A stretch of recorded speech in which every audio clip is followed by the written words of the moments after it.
नमस्कार, स्वागत है आपका।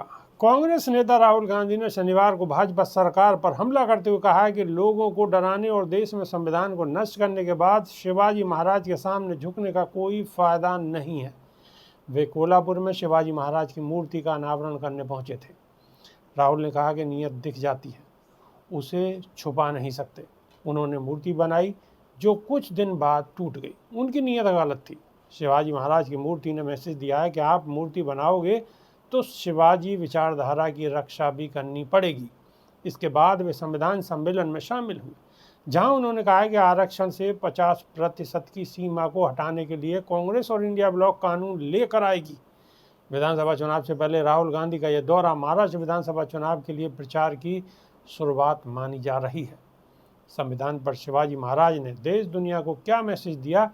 सबसे पहले उन्होंने कहा था, देश सबका है, सबको लेकर चलना है, अन्याय नहीं करना है। मगर हम सोचें कि इनकी सोच का आज कौन सा चिन्ह है, तो वे संविधान है। सीधा सा कनेक्शन है। जो शिवाजी महाराज ने कहा था 21वीं सदी में, उसका ट्रांसलेशन संविधान है। उनकी सोच से ही संविधान आया। अगर शिवाजी और शाहूजी महाराज जैसे लोग न होते तो संविधान नहीं होता। आज यहाँ मूर्ति का अनावरण कर रहे हैं शिवाजी महाराज की। ये सिर्फ एक मूर्ति नहीं, मूर्ति जब बनाई जाती है जब हम किसी व्यक्ति की विचारधारा को, उनके कर्मों को दिल से समर्थन करते हैं। हम यहाँ आए हैं और मूर्ति अनावरण कर दिया, और जो ये पूरी जिंदगी इसके लिए लड़े, हम उसके लिए लड़ें, तो मूर्ति का कोई मतलब ही नहीं।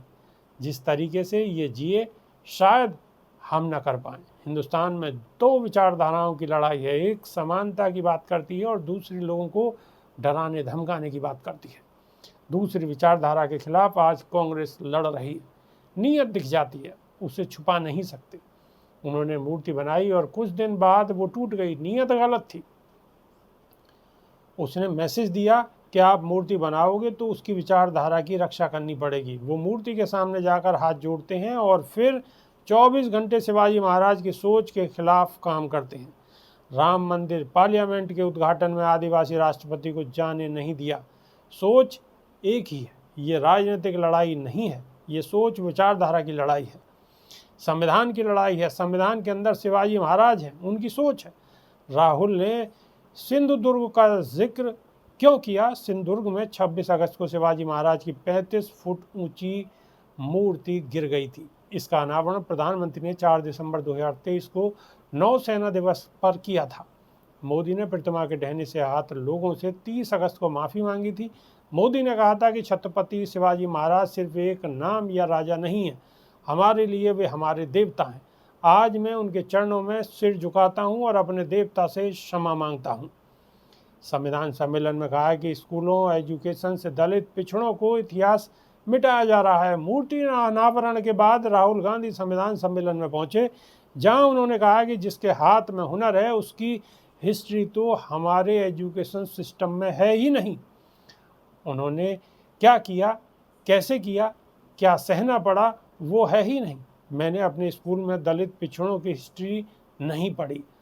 आज उल्टा हो रहा है। आज थोड़ी सी हिस्ट्री को भी मिटाया जा रहा है। राहुल ने संविधान को लेकर कहा कि कांग्रेस और इंडिया गठबंधन के पास इसकी रक्षा के दो तरीके हैं, जाति जनगणना और 50% रिजर्वेशन की दीवार तोड़ना। अगर हमें संविधान की रक्षा करनी है तो आरक्षण पर 50% की सीमा हटानी होगी। कोल्हापुर को महाराष्ट्र में कांग्रेस को सबसे ज़्यादा मजबूती देने वाले जिले के रूप में जाना जाता है। चुनाव आयोग ने अभी विधानसभा चुनाव की तारीखों का ऐलान नहीं किया है, लेकिन कांग्रेस के 288 सीटों में से लगभग 100 से 110 सीटों पर चुनाव लड़ने की संभावना है। राहुल के दौरे से पहले ही टिकट चाहने वाले दावेदारों के इंटरव्यू लिए जा रहे हैं। अब तक 1688 और आवेदन मिल चुके हैं। राहुल के दौरे के चलते इंटरव्यू को 8 अक्टूबर तक रोक दिया गया है। हरियाणा चुनाव के दौरान राहुल गांधी ने हरियाणा विजन संकल्प यात्रा की। 30 सितंबर की जनसभा में राहुल गांधी ने कहा था कि मोदी जी के भगवान अडानी हैं, वे ऑर्डर देते हैं, मोदी जी ईडी और सीबीआई भेजकर काम करवा देते हैं।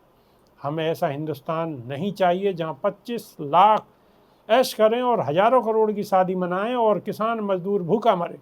मोदी जी नफरत बांट रहे हैं। हिंदू मुसलमान को बांटने की बात करते हैं। अभी के लिए सिर्फ इतना ही। नमस्कार।